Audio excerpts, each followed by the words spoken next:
Mill Meece Pumping Station. Fiberglass bodied, three-wheeled Barclay. And while we sit here finishing our cake, and over here a huge collection. Oh, look at this ex-Liverpool Police Mini.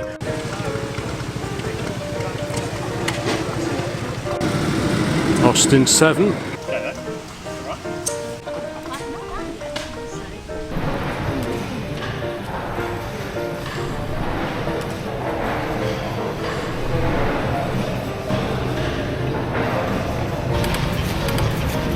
So let's have a quick look at this impressive lineup. The standard Fords in here. We have a Morris 8 Series E. Oh, can't believe it. Probably the oldest car here today is this American Chalmers. Over here is that 100E Anglia, the Ford Anglia. 50s B movies. I stumbled across this article. What a great machine. Well, welcome to Old Classic Car. We are up bright and early today because the V8 Pilot is taking us over to the Mill Meece Pumping Station meeting. There is a yesteryear rally taking place today. We have never been to this one before, but I've spoken to people who have, and they say it's a very, very civilised gathering indeed. So we thought, the weather's nice, we'll fire up the V8, and we'll head over there and see for ourselves what's going on today down at the Mill Meece Pumping Station meeting. Well, here we are, folks, we have arrived. Early doors, people are still setting up. Lots of stationary engines over there. And there is the Mill Meece Pumping Station. What a fine building.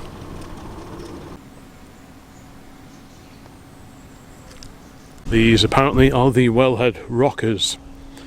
And they operated the lift pumps that brought water up from the boreholes. This was done using power from the steam engine, transmitted through a pair of bell cranks, then down through the pump rods to a non-return valve.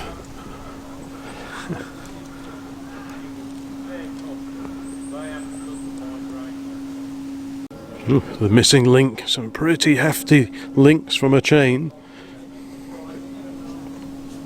We're in the main boiler house now, and this is the main boiler that's running today. I think I've got that right, haven't I? Yep. So how far back in time does this go?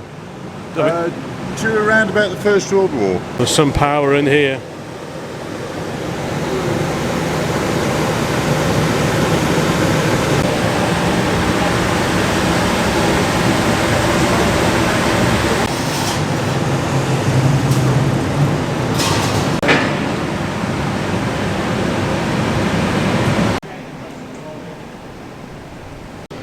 Spot of coal.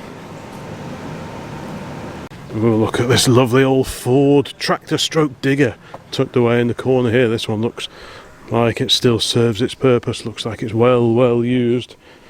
Let's have a quick look at this. We like a bit of Ford tractor action. Wow. Cobwebs and spiders are fond of this one. Distressing scenes. Clearly there have been mowers for sale here on previous occasions, but will it be today? Who knows, but this looks like a very interesting workshop. Some fine old grease guns in here. We like a bit of that. Yeah, look at that proper heavy equipment over there. Just fantastic. Got a lathe on the right here nearest to us. Pillar drills over there. Yeah, what a fantastic place. There is a building here, or rather the back of a lorry, full of things for sale.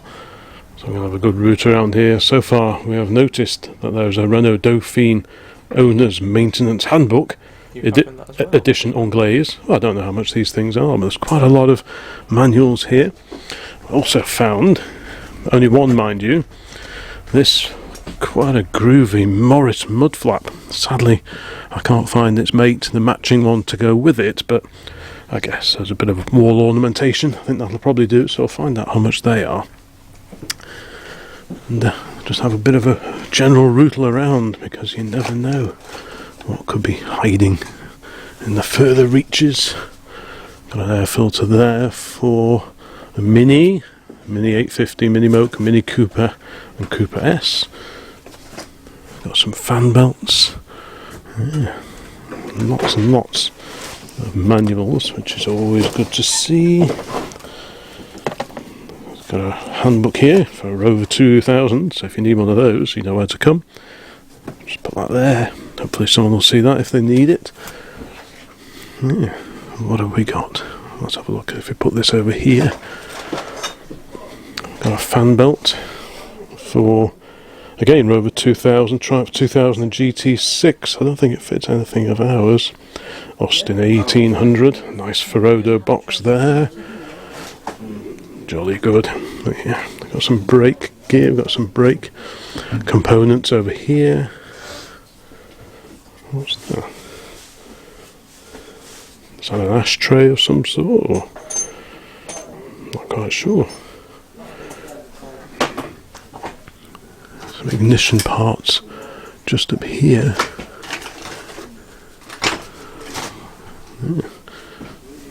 Got these here, National Dried Milk. Guessing this is from the Second World War, packed under government contract for the Welfare Foods look what I found. Service. Look what I found. Hands off, sunshine. Yeah, it is a bit. Yeah, I think we'll have a proper route around here and see what gems we can find. A parking light and a style that we don't actually have already. There's a few of these hanging up in the garage back at OCC HQ, but not one of those. Empire made, so I'm guessing it's probably made in Hong Kong, because it's quite a late one, a bit too modern really for the fleet as it sits at the moment, so I'll pop that one back there. Hopefully someone else will rescue that. Part of an old ignition switch, I think. Yes, those bits and bobs are coming home with us. If you've got a matching one of these, let me know in the comments please, drop me a line. It'd be nice to pair it up with another one and then maybe buy a car to match. While we wait for more cars to arrive, let's have a look at this Series 1 Land Rover, complete with trailer. Is that a Brockhouse trailer? I've got a feeling it might be. Yeah, lovely. Early 1950s I imagine this one. First came out in 1948. Very much based and inspired by the wartime Willys Jeep.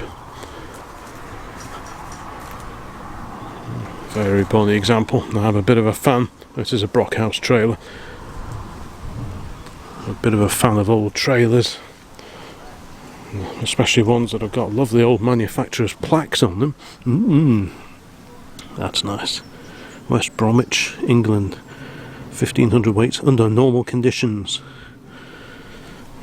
Lots of nice old jerry cans as well. We've got a bit of camouflage netting too, and a spare wheel. All handy stuff. Proper old 616 cross-ply tyre as well. We like that. And coming in now, we have a lovely two-tone Rover P4. Burbling serenely into the grounds here at the Mill Meece Pumping Station.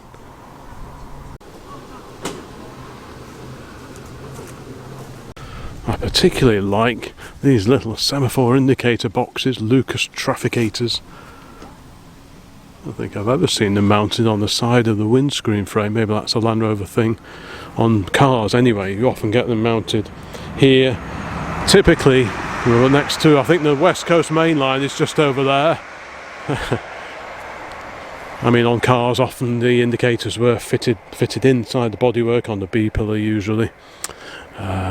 These separate self-contained trafficators like the one we're looking at here, these are usually fitted on commercial vehicles, so maybe that's why they're on this particular Land Rover.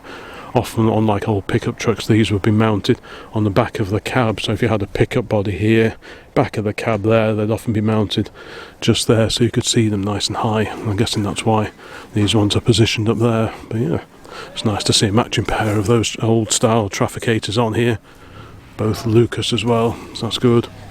Other makes available included Tex, and I think Trico also did some as well. Yeah, what a great old Survivor Land Rover. The sun is out over this part of the field and the stationary engines are gradually being warmed up and coaxed into life. No doubt we'll see these running a little later. We've got some cheap magazines, classic and vintage commercials, we like a bit of that. So what is this? A Lister domestic water pump. Hopefully we'll see that running up a little bit later. Got quite the array of old oil cans and pourers in this very appropriate looking aged wooden box here.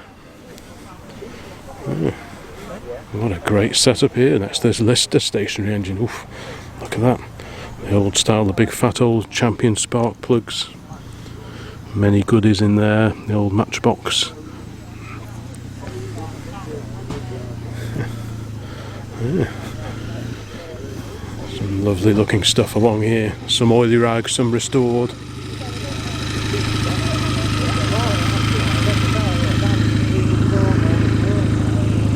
So let's have a quick wander down here next to the V8 Pilot. We've got this really shiny Defender, Land Rover Defender. A much younger cousin to the Series 1 we were looking at a moment ago. A Triumph Herald 1360 Saloon. What a Bobby Dazzler this one is. Demonstrating the incredible engine access on these cars. So easy to work on. You just sit on the front wheel and you can do all your ignition stuff. Swap the alternator. How easy is that to get at? If you've been watching the channel for a while, you'll see I did an alternator swap on our Jaguar XJ8 recently, and I only accessibility like that is just something you can only dream of on a modernish car like that. Yeah, so easy to get at, so much of it. Bulkhead here, so you've got the heater box over there, obviously the battery down here, you've got the two master cylinders for the brake, and the clutch, again, super easy to get at, same for the wiper motor as well. This will be I'm assuming this is the original 12960cc engine with the single Stromberg carburetor. Just over the other side there, an incredibly tight turning circle on these as well. It's like something like 21 feet, 22 foot turning circle on them, just like a London taxi. Really, really impressive. We are now inside the engine room, just getting a little personalised guided tour. Just gives us a chance to have a proper look around and a proper appreciation at this wonderful heavy engineering. There's the superintendent's office. Oh, the superintendent used to reside in here. This was his office. Look at the lovely tiled floor. Look at this. The old royal typewriter. The superintendent's office. That is quite a typewriter. It is quite a typewriter, isn't it? And look at this Venturi water meter. Yeah, fantastic.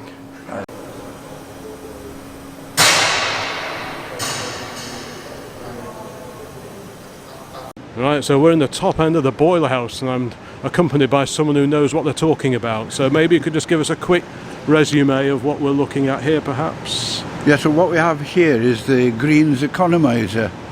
That's used to preheat the condensate before we pump that condensate back into the boilers, so that we're never putting cold water in, we're always putting warm water in, and of course that saves fuel. Economizer was thought to save about 25 tonnes of coal a week. Was it? Yes, wow. Just by preheating the water before it went into the boiler. When did this pumping station first go into operation? The first engines started to operate in 1914. The first engine went in 1914. The second engine didn't go in until 1928 because the First World War started, and then of course they didn't have the men or facilities. No, different priorities then, wasn't there? Yes. Yeah. We have here the Cambridge recorder, apparently showing the pressure of the water returning to the boiler. ARP notices on the wall here. ARP, air raid precautions, of course, in the Second World War. Over here is the first of the two big pumping engines here at Mill Meece. This was installed and put into operation in 1914. And apparently, one man plus a couple of labourers installed all this. The wheel itself that we're looking at here apparently weighs about 32 tonnes. And it was delivered to a railway station that used to be just about a mile down the road. And it was dragged here by horse and cart. And yeah, one man and a couple of his oppos built this incredible piece of engineering here. It's just incredible. It's difficult to get your head round installing this, and back in the early 1900s. Absolutely incredible. And this second engine here followed several years later, about 14 years later, I think it was in the 1920s, this second engine was installed. Oh yeah, 1927. It started working 5th of May 1928. Both of them have these glorious Harding's improved counter. That counts the number of revolutions of these huge wheels here. This one is showing 97 million rotations, and I'm told that's the 5th time around the clock. But just wonderful engineering, proper, everything is just proper heavy engineering maintained here by the volunteers in stunning, stunning condition.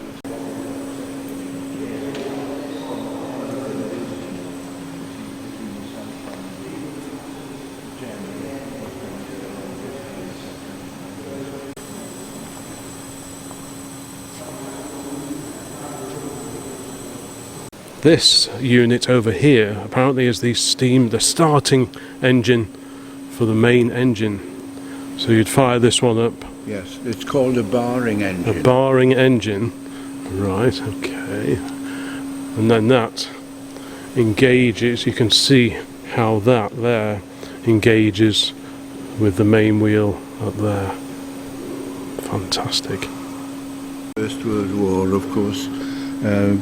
They didn't have the men or the machinery or anything else to cope. So this is just an off-the-shelf purchased. Right, so slightly different, isn't it, on this one? Different, yeah. And it's hand-operated, so we have to engage it by pulling that lever and holding it in until we get it to top dead centre before opening the steam valve. Right. So if you wanted to fire this up on any given day, how early would you have to come in? We start a week beforehand. Really? Yeah, to allow because we're trying to keep them. You have to allow everything time to expand and sit and steam, so we do it very, very gradually so that everything has time to settle. Yeah. Wow, that's incredible. So we're back to engine one, the oldest of the two here. Yeah, it is a twin cylinder compound double acting rotative engine.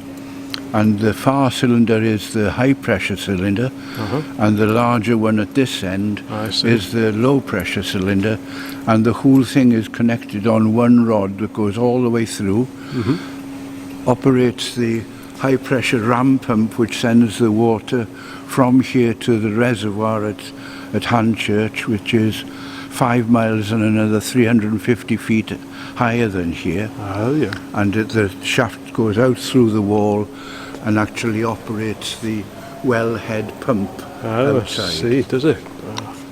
And over on the table over here we have some wonderful miniature steam engines and appliances, and the owner and builder of these is stood alongside me. So what's the story with these? You built these? Yes, I've built these from different kits and sets of plans and what have you. Wow, so have you got a background in engineering? Or? Yes, I studied engineering.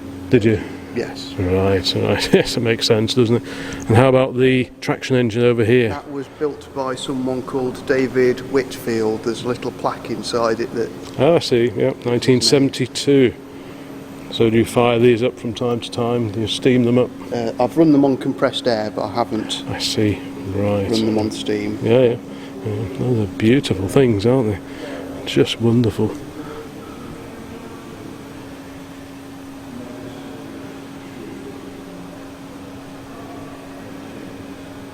So we've got compressed air.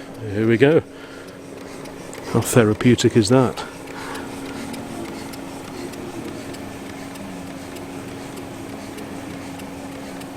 Incredibly, these were all built this year, and we're only just into September now. On these two tables here, we're looking at components that will be going into the build of a quarter-scale Ferguson TEA20 tractor.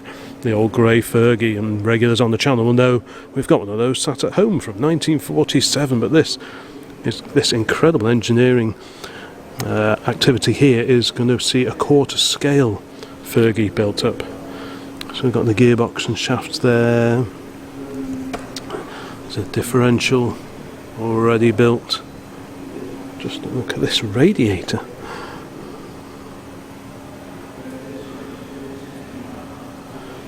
This is incredible. And this little machine here has been built specifically to grind the camshaft of this quarter scale Ferguson tractor.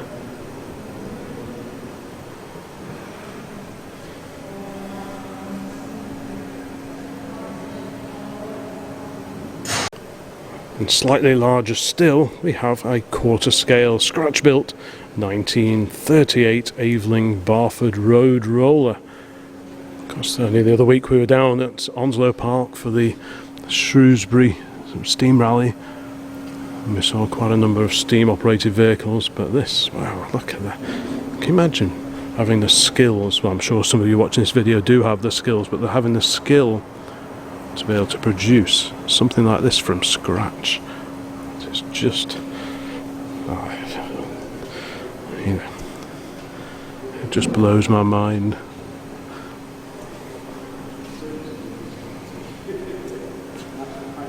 Right, I think it's time for a cup of coffee.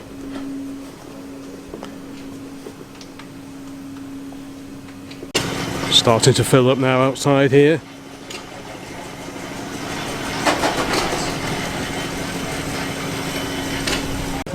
In front of the Pilot we now have this Mark I Ford Capri, a 3000E.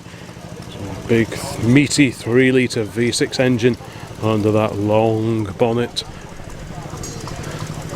Very smart too. Favourite colour as well, of course, we are a fan of yellow cars here at OCC. So 1970s, early 1970s, now as the advertising used to say at the time, the car you always promised yourself. In front of the Capri we have this very distinctive car, the fiberglass bodied 3-wheeled Barclay. A couple of different engine options were offered with these, I believe.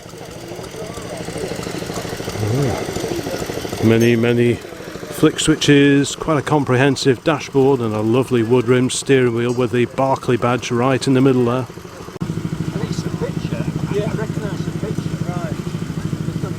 Quite an array of badges on the front of this one as well. Staffordshire seems appropriate based on where we are today. Barclay Enthusiast Club, the Automobile Association and English Electric of Stafford. Heading up the road that we're on is this wonderful the Mini Cooper Sport. Cars are starting to arrive. It's a fairly informal meeting, this one. There's no real start time, no real end time, just come and go as you please. And I'm told there's a whole gathering of Alvises here today, and I think this is probably the first one to arrive. So we're set for a really good turnout of cars by all accounts.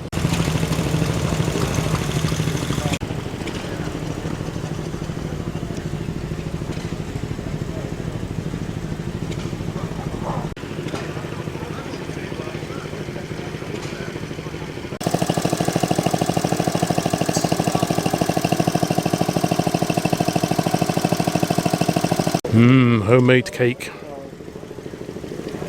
And while we sit here finishing our cake, we will admire the stately lines of this Alvis 1250, I believe. Like I say, I think there's an Alvis Club meeting here today.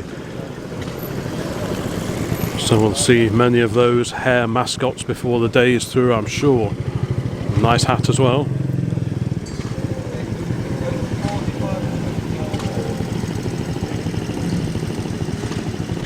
Oh, lovely old lorry here. We have an AEC Mercury with the ergomatic cab, I believe, which was shared amongst a number of manufacturers.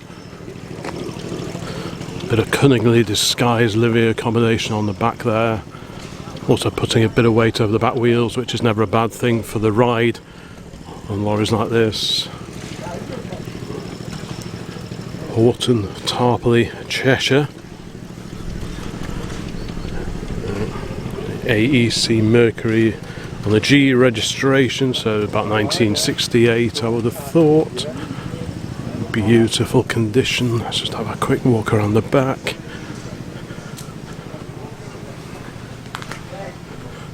There's that tractor we were looking at before with the digger on the front. Oh, well, there we go, there is the hidden accommodation lurking under the tarp. And over here, a huge collection of various spanners, wrenches, all makes, all shapes and sizes. Just an amazing assortment of nicely oiled up spanners everywhere you look. Some specific to a particular job, others not. Footprints, we've got lots of spanners at home with that footprint logo on. This one Harley will be familiar with. Another one here, this great little adjustable here, Buffalo, New York, USA. Yeah, I like that one with a tent on it. The Volkswagen from 1966. There are several bikes here already. We have a Triumph Tiger 90 over here, glistening in the sunshine. The Yamaha XJ alongside. And here, a Royal Enfield, the Royal Enfield Bullet. Again, immaculately turned out.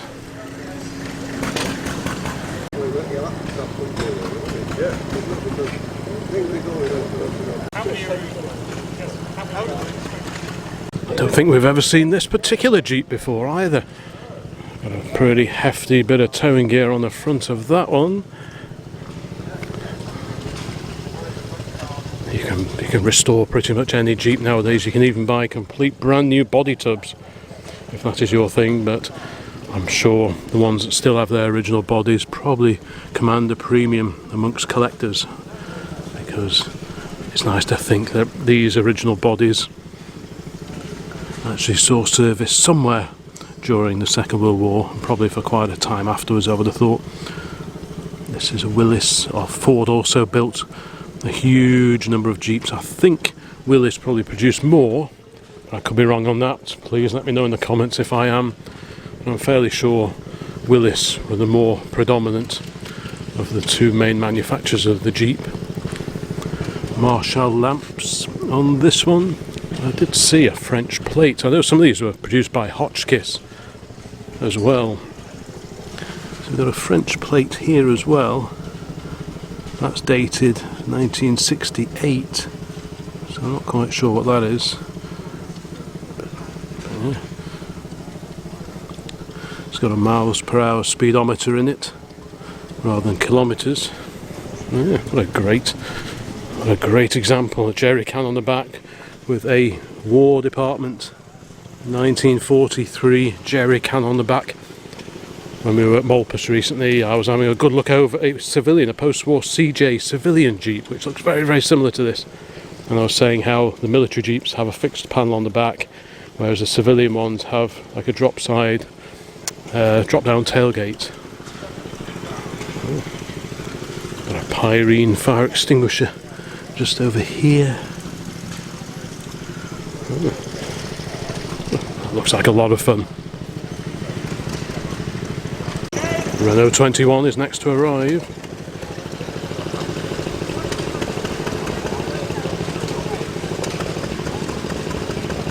Look at this ex-Liverpool Police Mini.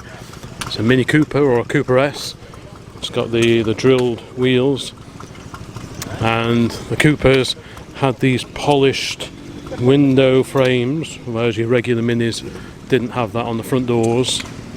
So this is a Mark II Mini, so still with the outside door hinges and the slidey windows, but the bigger backlights, bigger rear window.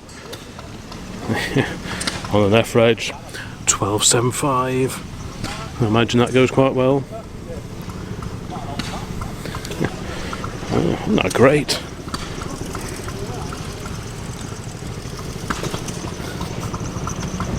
The Morris Cooper S. That must have been fun chasing the crims in one of these.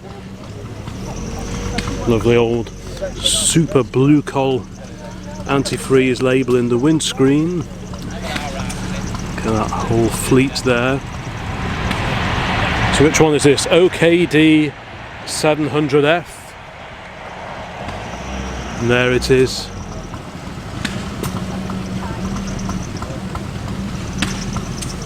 Back when it was in service. What a great little vehicle that is. I love the roof light as well. The Renault 21's just parking up alongside. Twin fuel tanks. Let's just carry on down the road. Like I say, cars sort of come and go throughout the day, so we'll just have to keep our wits about us to make sure we get a clip of as many things as possible here today. Here, very bonny two-door Austin A35 with a later Mini Cooper alongside. Of course, they're both A-series, or that'll be A+ powered, but the engine in that was based on the A-series engine, of course.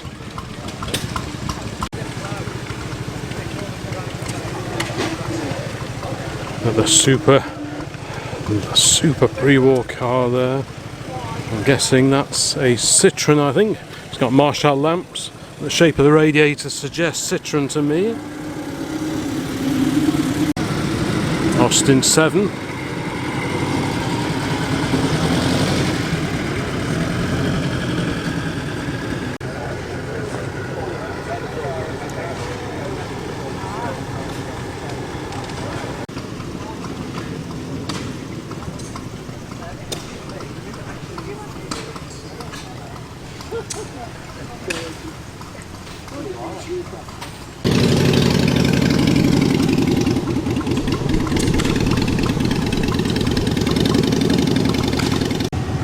Another Alvis.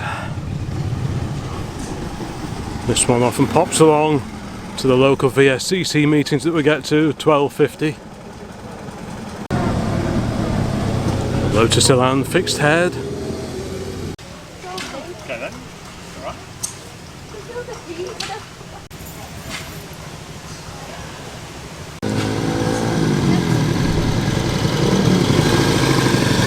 HAS, a Honda monkey bike, and an MGC GT, lovely pale yellow example there. Big straight 6 BMC engine in that one. Torsion bar suspension as well, so very different under the skin compared to the MGB GT, which it looks very similar to. You've also got the extra hump in the bonnet, and I think I might be right in saying the bonnet is aluminium on these.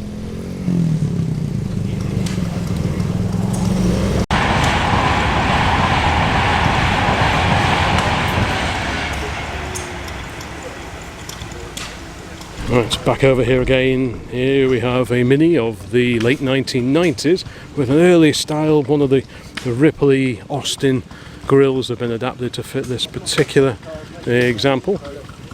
We'll carry on down here, and here is that lovely Lotus Elan Coupe. And there it is on the cover of Classic and Sports Car magazine. A couple of pre-war gems over here. We've got an alloy bodied Austin 7. Looks a bit like an Ulster. These were built back in period, and many of them have been built in more recent times using the original short wheelbase Austin 7 chassis. So there's the train again. So this has got a Rod Yates body. Those are lots and lots of Austin 7 Ulster replicas use the Rod Yates bodies on them. Chassis rebuilt by Pigsty Engineering, 20 brake horsepower, 4-speed gearbox. And you could buy supercharged and unsupercharged versions of these. Looks great with the little Brooklyn screens on it. These were sold as the Austin 7 EA Sports in the sales catalogues of the day. They weren't known as the Ulster, but due to the successes, I think it was on the Ulster TT races, the name kind of got associated with these little cars and the name stuck. So yeah, supercharged and unsupercharged versions of these were available. 747cc. Some of them had pressure fed cranks, lubrication pressure fed, some didn't. Next to the Austin 7. Next to the Austin 7 we have a slightly later, but not by much, Austin Saloon. Now, which model is this? It could be a 12.4 Harley perhaps. Seems appropriate given that my youthful assistant is just over there talking old cars. Oh, what a beauty that is. Chrome radiator on this one as well, so I'm guessing, well, probably no later than 34, because it was in about 1935 they started switching to painted radiator cowls instead of the lovely chrome radiators stood proudly at the front.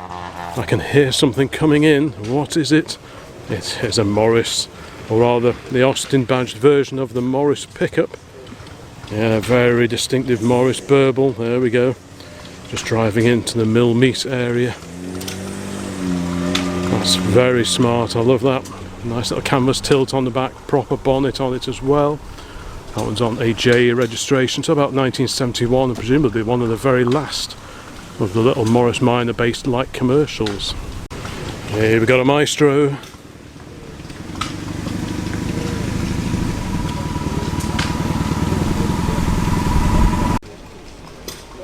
I've been called all sorts. Not that yet, I will say.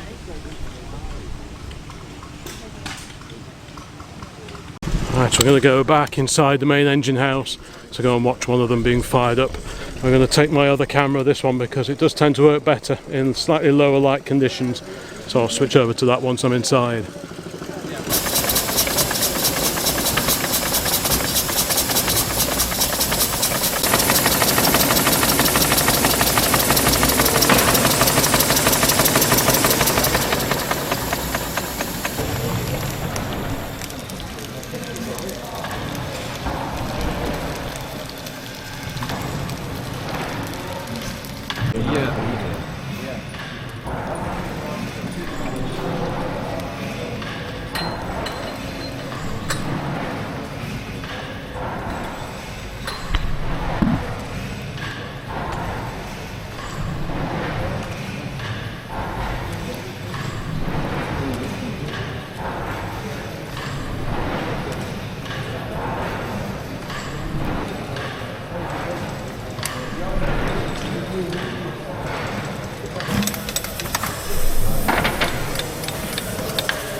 I'm sure they get through plenty of Brasso in here. So let's have a quick look at this impressive lineup of vintage Alvises. Headed here by, we are told, a 1924 Alvis 1250 Super Sports. It's 100 years old. This beautiful aluminium bodied car. And yes, there is the hair mascot for the Alvis motor car. Beautiful, polished, and I can hear something old coming in just behind me, so if I turn to my left, we have an action shot of a very well used Alvis arriving here at the Mill Meece Pumping Station. That sounds lovely.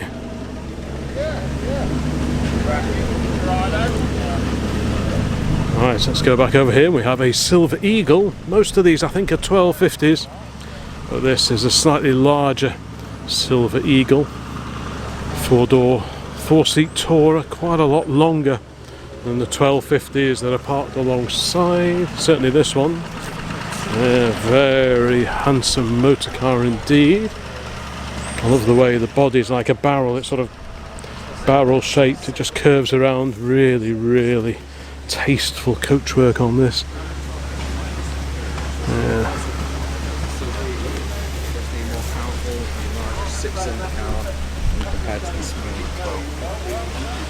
Let's carry on along here while Harley does his thing.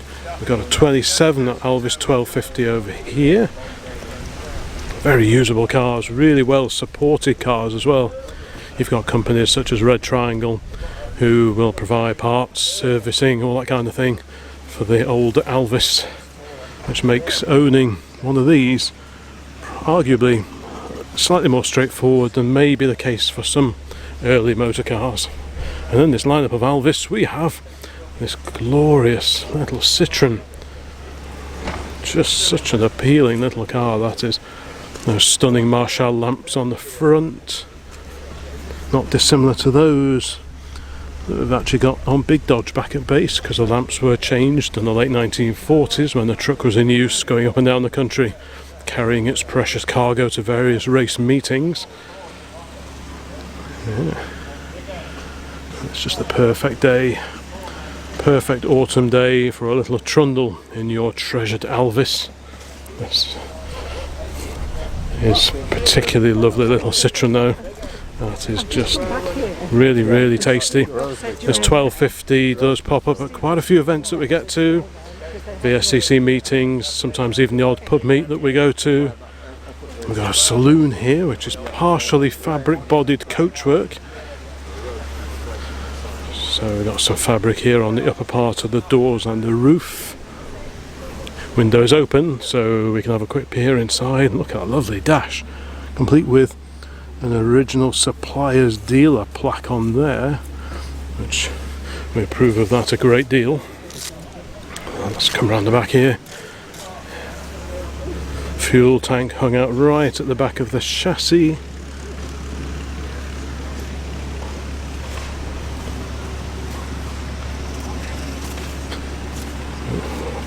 This side mirror mounted on top of the spare wheel and tyre combo. And just like that Citroen, this also has French Marshall lamps. Magnificent looking lamps. They're just a work of art almost in their own right. Lovely jubbly. So we've got a two-seater with kind of boat tail body on this one. Very, very stylish car that. You can have a lineup of 1250s, but they all look different to each other. This one, quite a sporting body on the here. The original leather seat by the look of it, and very cosy in there. Have a Pratt's fuel can on the side here. Pratt's Petroleum Spirit. 3 shillings. So that's what you'd be refunded if you took your petrol can back to wherever you got it from. So you go to your local retailer, pay for the fuel, take it away in the cans, put it into your car, and then you take the cans back, and that is the refund you would get. In this case, 3 shillings. Right, let's carry on down here. I think we will amble back towards the main display area and just see what's arrived since we've been over this side. Pretty nice collection, isn't it? Yeah, this is all very civilised. Here, a couple of tractors. We've got a Fordson, a standard Fordson here, with a hand crank on the front, no electric starter on these beauties. These probably date to what, late 30s, about 1940 possibly. What's all this on the back wheel? I'm just wondering that myself. I'm just pondering myself. It's almost like you want a hedge cut while you're driving along. I'm not quite sure what that is. It's a lovely oily ragger. We like oily rags. Of course, if you're buying an old tractor, because many of these live their lives outside, you always have to have a very good look on the side of the engine block. See if there are any cracks or signs of poorly repaired cracks, because you know, in the days before regular use of antifreeze, you'd fill it up with water in the morning, and you'd have to remember to empty it off at night, especially during the colder months, because otherwise you risk coming back in the morning to a cracked block. And that fate befell many tractors, going right through probably into the beginning of the 1960s.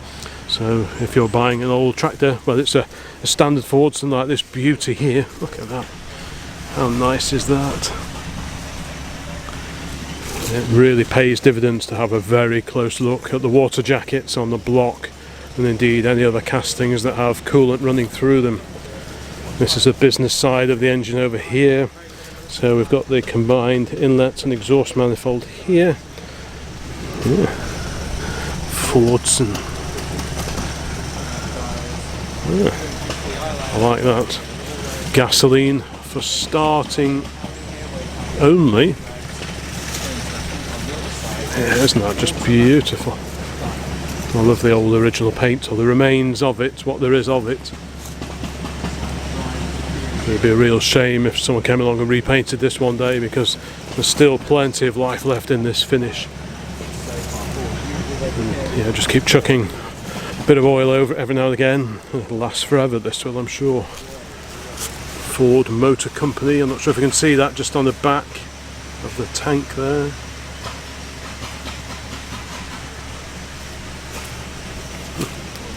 Wow. And next to that, an immaculate, restored at some point in time, the International Harvester, the McCormick Farmall. It's an American machine. There we go, made in the USA, International Harvester Company, Chicago, US of A.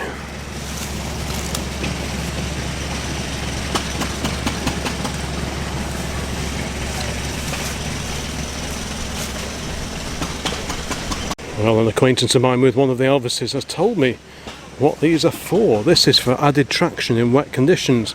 So these pivot on here. So you undo these locks here, and that swings around and goes over the tyre tread to give you extra grip in particularly muddy conditions. So again, so that one there, you unlock that. You can see how it's curved to match the tyre. Hopefully you can see that. Maybe if we go around the other side, might be a little bit easier to see. Yeah, so that pivots on there, hinges over, and it gives you extra traction on particularly muddy wet days. So that's the answer to that one. It didn't take too long to answer that, did it? Yeah, what a great pair of old tractors. It's a Caterpillar based generator over here, powering the lights up there and the kettle down there.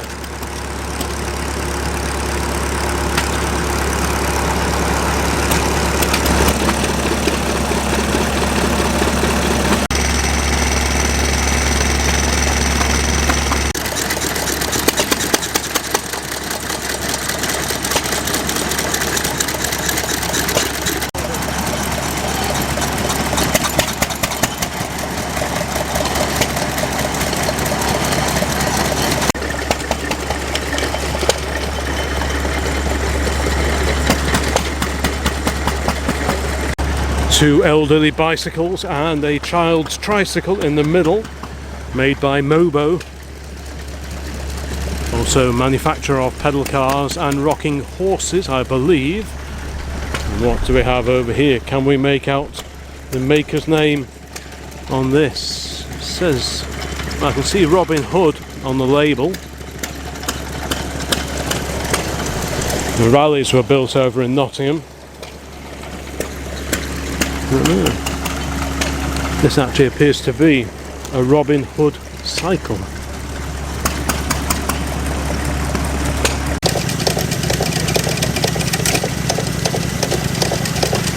So have a look at this Maestro over here. It is for sale. £1,750. It's probably quite a late example, I would have thought, on an N registration. Is that MGC GT we filmed, or rather I filmed, just a little bit earlier coming in. And we saw this one from in a distance, 1966 split window VW camper, Porsche wheels. Yeah. So many different configurations. Some of them have the little windows in the roof, some don't, some are vans, some are pickups. This one has the two side doors. So it looks very agreeable in there, nicely restored interior. You can amble round the back. Old guys rule, can't argue with that. Yeah, and the VW engine, the air-cooled engine, tucked away just under there. Now I'm seeing solid red lights. So I'm wondering if this one's been imported maybe from California. Oh, hang on. There we go. Oh, I promise I didn't see this. Sacramento Volkswagen, California 95411. Yeah, I promise I didn't see that. I was just looking at these lamps here. Alright, next to the VW we have that lovely two-tone Rover P4. These were a real quality car, introduced in the 1950s and built right into probably about, when did they stop making these? About 1964-ish, at a guess. Bit of a guess on that one. All of them had these rear hinge doors. Earlier cars had a tail that dropped down a whole lot more compared to these slightly later examples. Aluminium skinned doors on many of them. The later ones were steel skinned and rust accordingly. But yeah, very commodious, comfortable interior, real quality car. This is the Rover 100.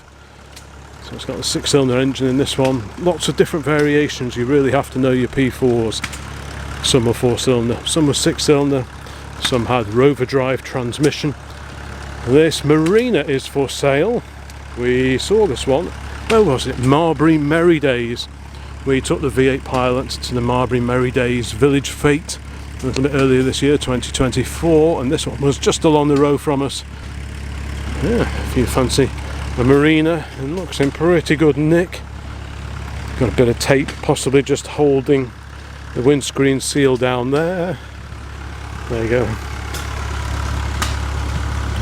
If you wish to occupy your garage with a Morris Marina 1.8, so this has got the B series engine in it. Some of them had the A series. And here you go. Now, I think last time I saw this, some of the seats weren't in it, so at least the seats are back in it now. It looks very original inside.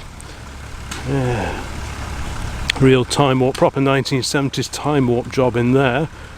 Yeah, really good nick. Okay, let's carry on. And we have another VW camper, this one, and the slightly later ones with the bay window. Bit of a work in progress. Here's the Austin badged Morris Minor pickup.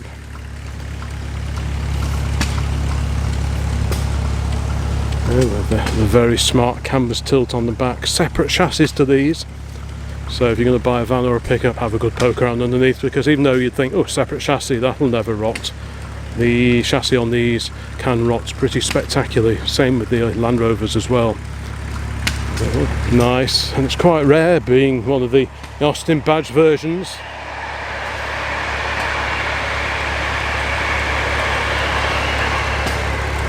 Right, certainly the busy railway line over there.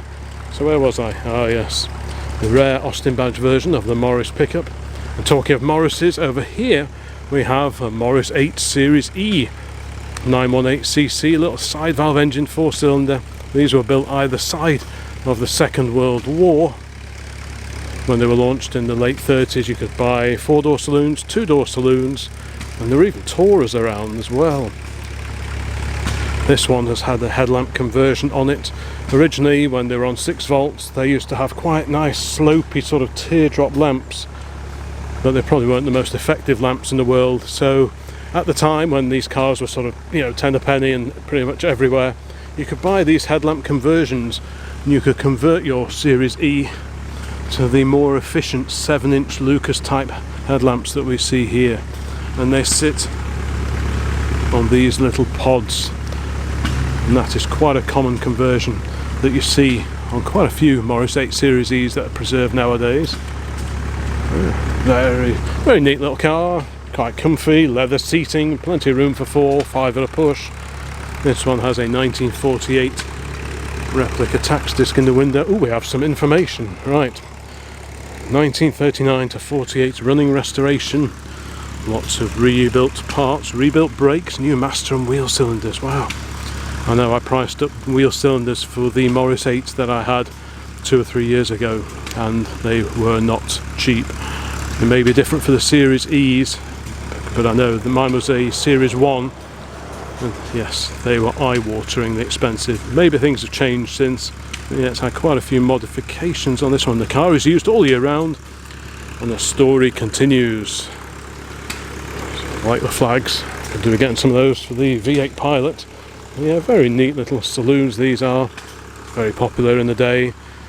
The 918cc engine that featured in these was also used in the Morris Z van, which the front end of which looks very similar to this, and the same engine also made it into the first of the post-war Isigonis era Morris Miners of 1948 onwards. The same 918cc engine went into those and continued in those with the low lights and the high lights until the advent, the launch of the Series 2, which saw the BMC A Series engine fitted in the Morrises. But this engine in the Series 1, Series 2 and the Series E was in production for quite a long time. And alongside that we have a Jaguar XKR convertible. XKR because it's a supercharged one with the extra louvers in the bonnet. The Morris has just been fired up over there. I say Morris, of course it's an Austin, but you know what I mean. Right. I think it's probably time for a sandwich now. So let's amble back to the car and go and grab something to eat. I know sometimes they have bike meet or motorbike themed meetings here, and it's not uncommon to get 200 plus motorcycles here.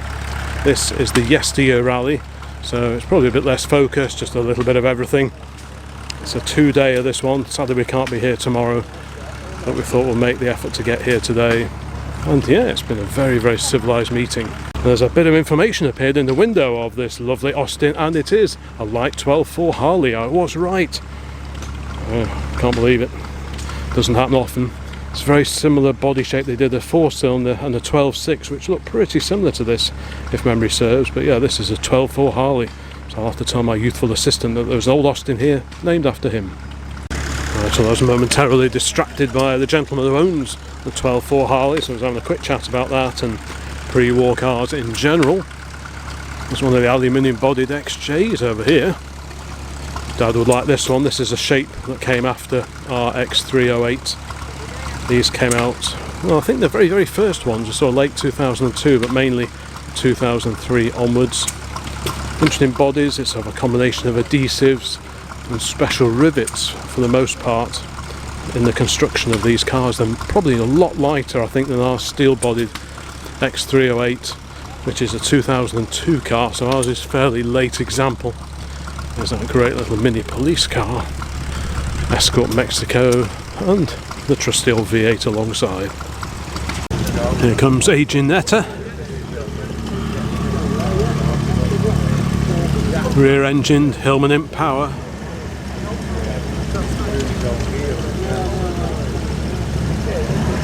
Second Jeep has just arrived. The little Citroen's off.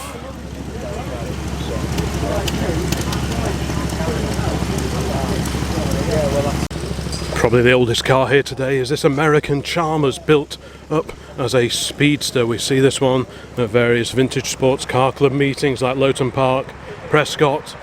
And it's just an incredible car. Over 100 years old, I'm sure, by now. No brakes on the front. I'm pretty sure there are no brakes on the front on this one. Nope. Just some pretty hefty brakes on the back. Very similar setup to the early 20s Dodge that we used to have. So you've got brake linings on the outside of the drum, brake linings on the inside. On mine, on the Dodge, the foot brake actuated the larger linings which pressed on the outside of the drum. The downside was that if they got wet, it could affect the braking performance a little bit. The hand brake, oh look at that 100E. Let's have a quick look at that. A little angle here. Yeah, the hand brake, or the emergency brake as they were often called, that operates a separate set of linings on the inside of the drum and they push out. So yeah, and the handbook on the Dodge, it used to recommend if you need to pull up in a bit of a hurry, you'd actually use the foot brake and the emergency handbrake at the same time. But yeah, this is... Oh, I love the old Chalmers this, I love the detail on this. I can see the owner lurking over here. Maybe he will tell us a little bit about it. Just doing a little video for the YouTube channel, sir. Could you tell us a little bit about this? We've seen it at quite a few events over the last few years. It's a 1913 Chalmers, Right. from Detroit, and we hill climb it and drive it as much as possible. So what size engine is that in there, that big 4-cylinder engine in there? That's a 5 litre. It's a 2-bearing crank, roller bearings. It's inlet over exhaust, and it's been very good. Yeah, so how long have you had this one then? 12-13 years. Is it? Wow.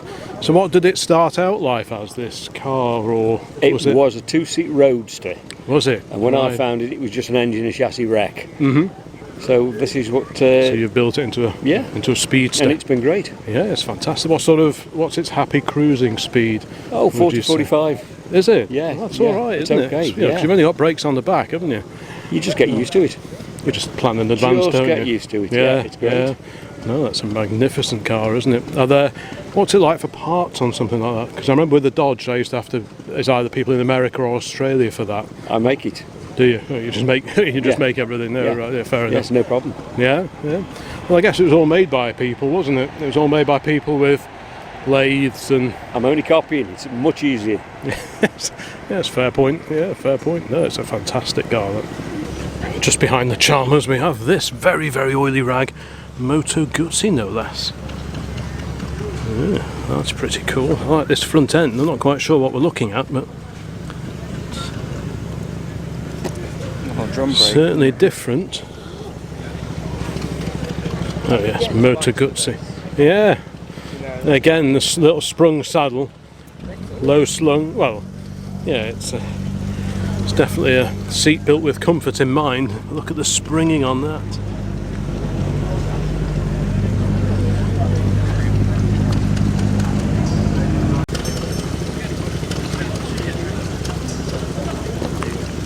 Here's that other Jeep that turned up fairly recently. Quite a few more motorcycles here compared to when we arrived earlier. And this has just turned up. This pretty spectacular 6-cylinder Honda. 4 carbs. Is it 4 carbs? What an engine that is.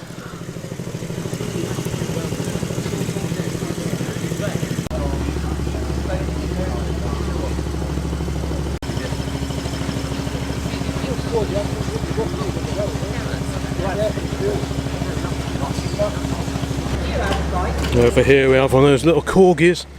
These were designed with the army in mind. The idea being, if people were jumping out parachuting over enemy lines, they'd also lob a few of these out as well. These are parachute down, then you'd unfold them, fire them up, and you had a bit of transport once you were in the field over in a combat situation. So that's the original idea behind these. I think they did sell them to civilians later on. The original design, the Corgi, the Brockhouse rather, the Brockhouse Corgi, that's what they were originally designed for, throwing out the back of aircraft, C-47s, that kind of thing. Some pretty hefty bits of engineering over here, quietly resting under the trees. So always worth having a look in the far corners of any of these show venues. Who's mooching around like this. Back in 1995, that's how we found Big Dodge, looking abandoned and very sorry for itself in one of the far paddocks over at Donington Park Racing Circuit. So yeah, it always pays to come and have a nosy round. On the other hand, maybe it's best not to. Lovely old shaft drive Moto Guzzi here. Note, no chain to the back wheel on one of these.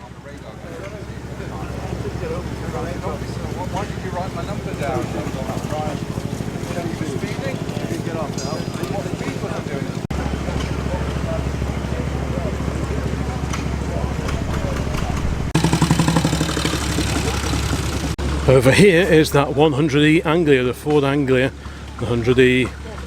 This is, yeah, probably early to mid 1950s, this one I would have thought. At the time you had the 2-door Anglia and the 4-door Prefect, both with the 1172 side valve engine under the bonnet. Prefect was a slightly higher trim spec, I guess, compared to the Anglia. These were built throughout the 1950s alongside the Sit-Up and Beg 103E Pop, the car that looked very much like its pre-war ancestors. And when the 103E Pop went out of production, they did a revised version of this, the 100E Anglia, and badged it up as the Popular, and that continued right until the end of production.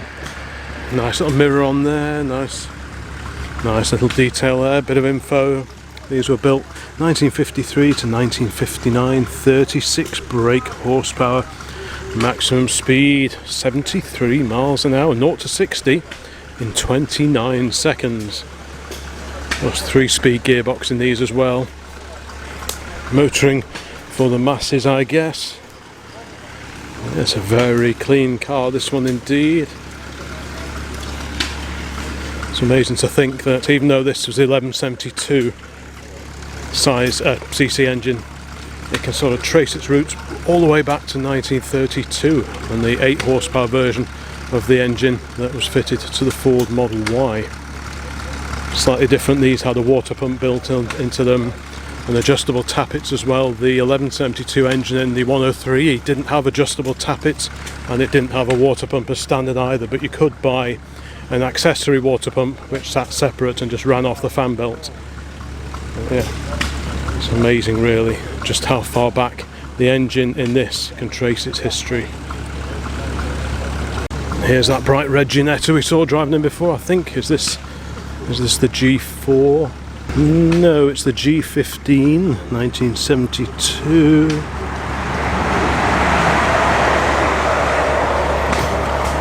The door handle is that of the... well, several cars featured that door handle, including the Morris Marina. Got sliding door windows, and those catches are straight from a Mark 1 Mini. And like I said, the engine in the back is the Roots Group engine, the Hillman Imp engine. Oh, very neat looking little car, these. Do like these. Very natty alloy wheels on this one as well. Very badged up Morgan over here. The Morgan Sports Car Club. Oh. There's the little Riley. That belongs to the gentleman who often turns up with his wife in their Jensen CV8 to the meetings that we get to. But he also has that lovely little Riley special as well. Nantwich and District Motor Club badge there as well, Morgan Club badges, and the Guild of Air Pilots and Air Navigators. That's the badge I haven't seen before. We just saw the Ginetta, and here is the Hillman Imp, the car that this engine debuted in. Rear engine built up in Scotland at the factory up at Linwood. Pretty groovy example here. We've got a satin black bonnet on this, just like some of the rally cars in the 1960s and early 70s, to cut down on glare while competing on particular warm bright events such as the Acropolis Rally. That's the kind of event you would see satin or matte black bonnets quite commonly applied to the cars taking part. Yeah. So this was kind of Roots Group's answer to BMC's Mini, I suppose. A very neat little car, and increasingly rare now as well. I do like the lift up rear window on these. I think that's a very neat feature. Next to the lovely little Austin 12.4 Harley, we have this, the fiberglass bodied Daimler SP250, or Dart as they originally planned on naming it before Dodge got a bit uppity, because they already had the Dodge Dart and had the rights to the Dart name. So this was a car that Daimler brought out, but it wasn't really fully developed, and Jaguar found when they actually took on Daimler, things like the doors, the whole body would flex, the doors would fly open. So they, even though Jaguar did continue with production of the Daimler for a little while, they did have to do quite a lot of re-engineering just to improve the structure of it, because you can't have doors flying open, that's never good for sales. Quite an unusual looking car. Looks a bit like a fish in a way. Yeah, definitely an acquired taste, I guess, but very, very distinctive. You'd never guess this was a Daimler, really, if you took the badges off. It's just quite a wild looking car with the fins and so on. I love how the D is cast into the top of the lights around there as well. Very interesting car. Lovely little V8 engine, the 2.5 litre V8, shared with the V8 250 Daimler, the Daimler 2.5 litre saloon, which used the body shell of the Mark II Jaguar. So same engine in this car. I'm guessing these are probably quite light, being fiberglass bodied. And the police, I'm trying to think which police force it was, ran the number of these. Let me know in the comments if you remember. Yeah.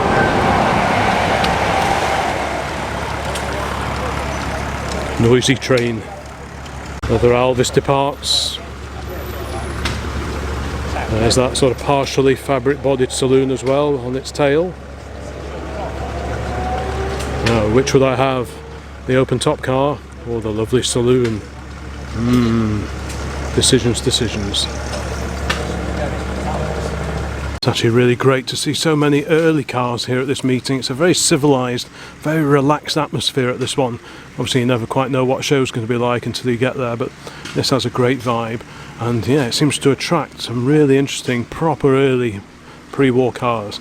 So that's a very good thing indeed in my book.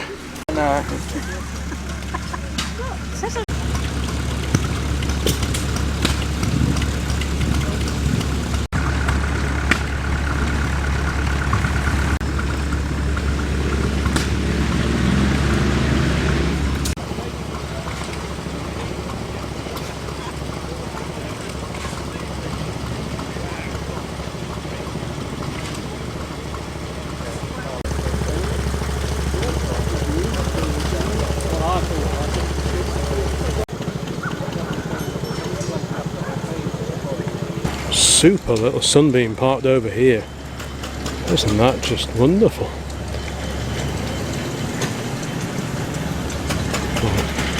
I love the original fitted tool bag on here. Another little leather bag on there for your goodies. We've got a pump. And a Sunbeam little oil bath chain case.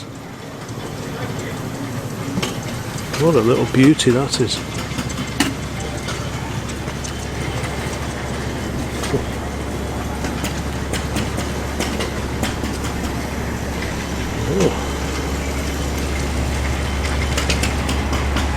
Made in Wolverhampton.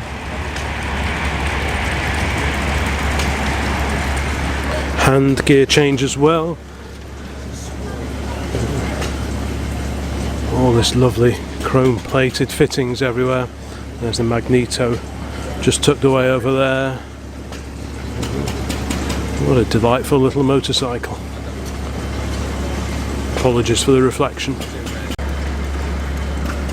This is indeed a civilian version. I should have had a look around the front first. There's that great little Riley Special. Very bonny machine. Had a ride in this about 10 years ago. It went very well actually.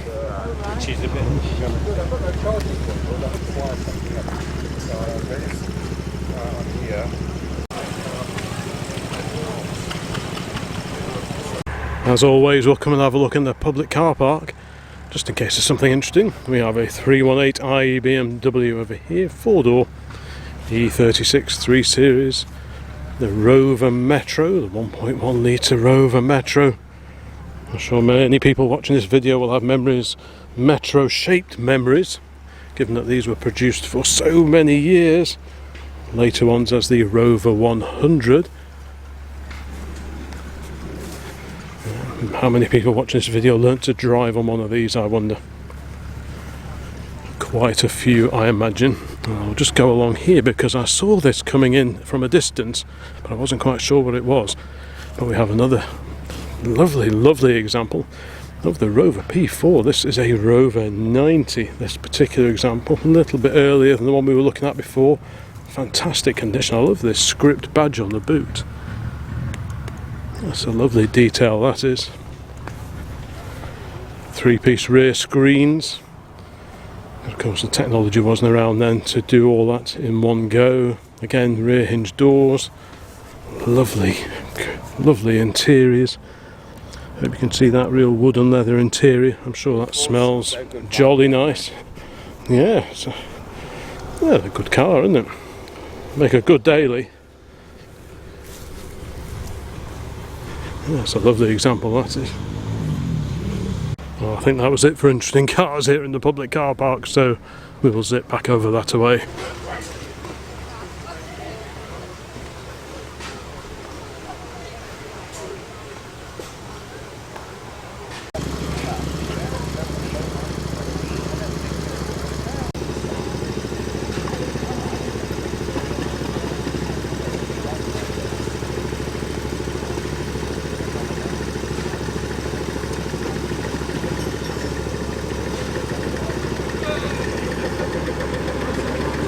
The owner of that car has had it 56 years. A few Herald related notes on this notice board. There is the one-off prototype hatchback variant, the standard Triumph Pondered, and this here is a reminder that for the Indian market you could buy a 4-door Herald, the standard Mark III. There was also the Gazelle as well, if I remember right. Got a modified Vitesse bonnet on it with just single circular headlamps on it. But yeah, a 4-door Herald.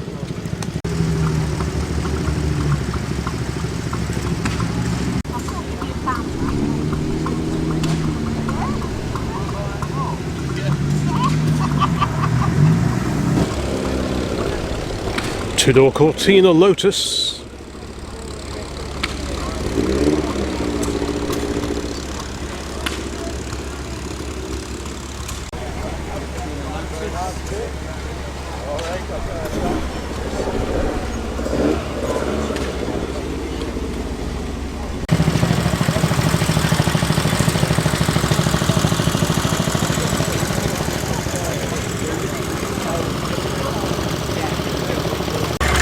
The second engine is running now, taking over from the first. This one was installed in 27, went into operation in 1928. This one is still hooked up to the original pumping arrangements outside here.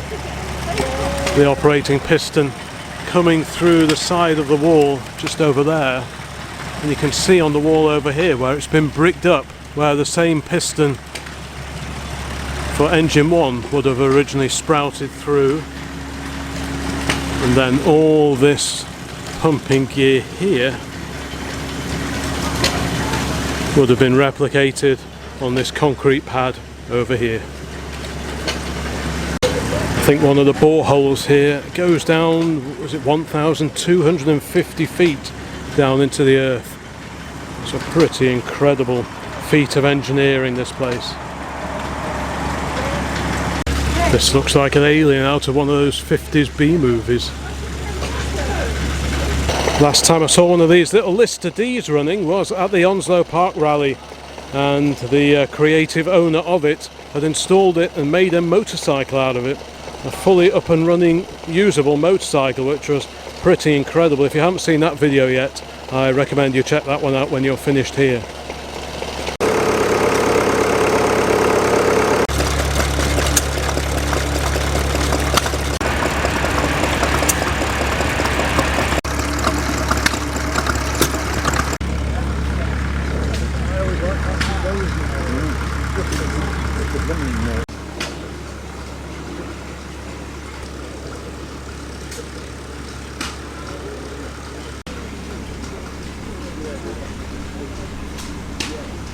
Right, the bonnet has just been raised on the Austin badged little minor van, all very prim and proper under here.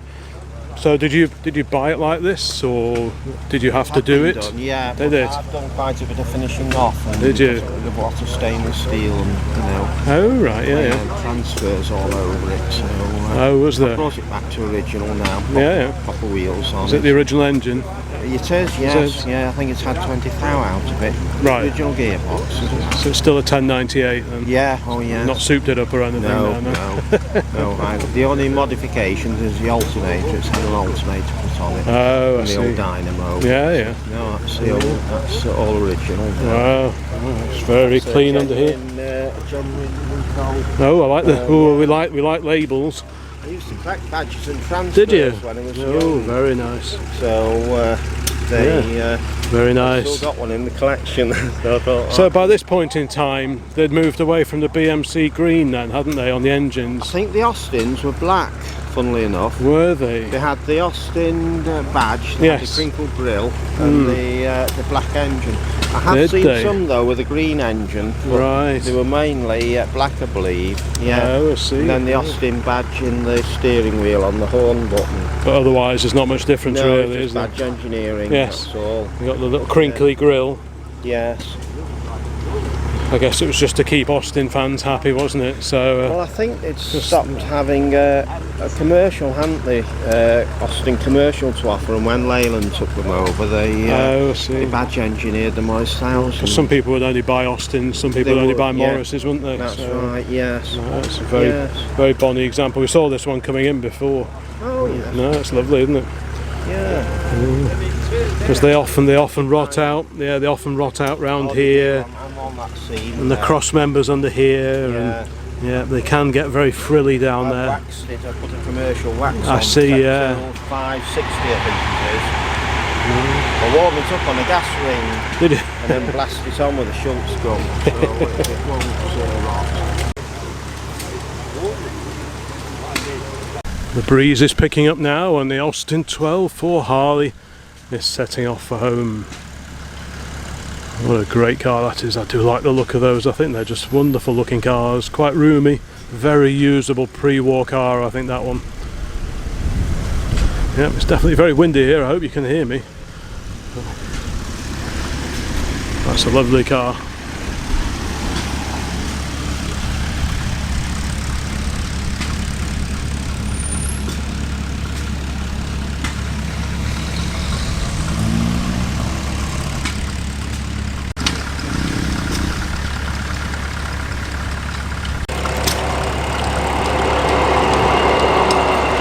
This nice original dated War Department jerry can for sale here. 20 of your finest pounds for that one. The table's neat as well. Bit of history in the window of this Series 1 Land Rover from 1951. I like this badge on the front of the Herald, the Standard Triumph Auto Association. There's one of those in the garage. I used to have it on my first Standard 10. And in fact, I found a members leaflet for the Standard Triumph Auto Association just a little while ago at a show, so I was really pleased to grab that.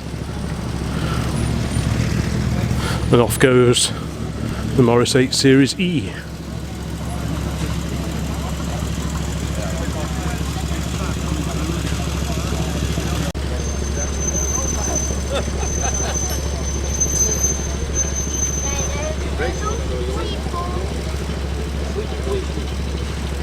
Ooh, there's an A40 on that magazine.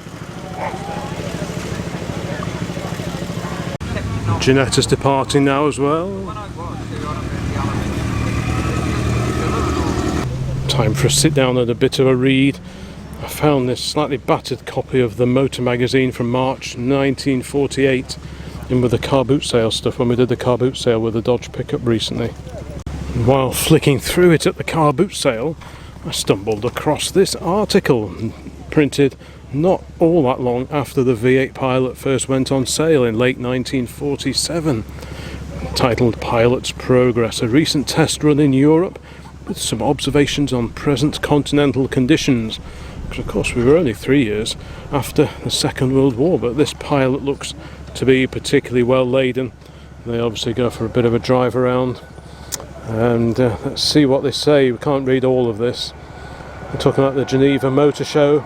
Decided to head over in 1948. So the next thing to do was to find suitable motor cars for the journey. For my purpose, I needed a vehicle which would prove sufficiently rugged and powerful to carry a large load and several passengers, plus an ability to go into the Swiss mountains and over rough country without either difficulty or delay. And it seemed to me that the latest Ford V8 from Dagenham was the most obvious answer. This car, introduced only a few months ago, was one which very few have tried, and which had never been out of England in private hands before. So yeah, we appear to have a Mustang arriving. It's a very, very informal meeting, this one. People just come and go as they will, and that is all very agreeable. I can hear the Chalmers starting up behind me. But yeah, it's quite an article. There is the V8 Pilot again, minus all the luggage on the roof. So they talk about going on the train ferry from Dover over to Dunkirk. Over the shattered roads around Dunkirk, the Ford showed its suspension to be soft and yet steady. Well, I'm not sure I agree with that, because driving over here today on the roads around here, it was rattling your teeth a little bit, I must admit. Up the long slopes, the power of the 3.6 litre engine pulled the excessive load with very little slacking of speed. The headlights, which were only needed for an hour or so, were very well up to the speed of the car, which is a thing that cannot always be claimed on post-war vehicles. So yeah, it's quite an interesting introduction to a road trip across Europe in a V8 Pilot. Not all of it's about the car. What do we see here? So they're talking a lot about the trip. It might, at this juncture, be advisable to comment on the appearance of the V8 Pilot and also on the reaction of the Continental to this model, which he was seeing for the first time. Compared with the lower and more flowing lines of the modern American car, the Pilot may be considered a little old-fashioned in its build. It can be said that the appearance of the running board is not compatible with the new look in motor cars, but it was the managing editor of Vogue who, commenting on the ease of getting into the Pilot, recalled that when an effort was made in Paris to photograph a French mannequin wearing the newest of new looks, getting into one of the lowest and most exotic of the 1948 motor cars, the problem became a straightforward one of either dismantling the mannequin or the motor car. In the Pilot, you sit up on a fine, comfortable leather seat and have command of a splendid all-round view. In the Pilot, you wear a hat, and there are still several inches above that. If you want to let a street urchin show you the way to the nearest garage, he can ride on the big rubber running board. And the side of the car remains astonishingly clean, never ruining people's clothes, however muddy the day may be. The Ford has an excellent ground clearance. What is more important, there is no overhang to touch down on ferries, and the little humpbacked wooden bridges which the French will use on their second-class river crossings for many years to come.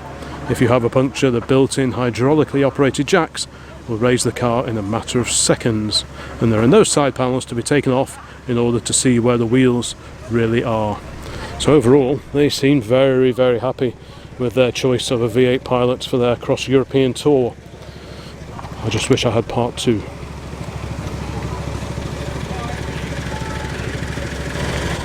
There goes that fantastic Chalmers. What a great machine.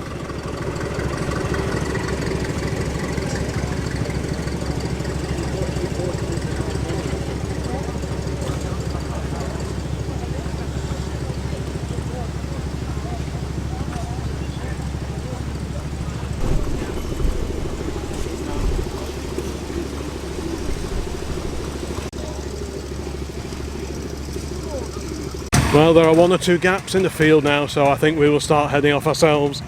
Just been having a very lengthy chat with a gentleman who's owned this for 59 years, this wonderful little Barclay.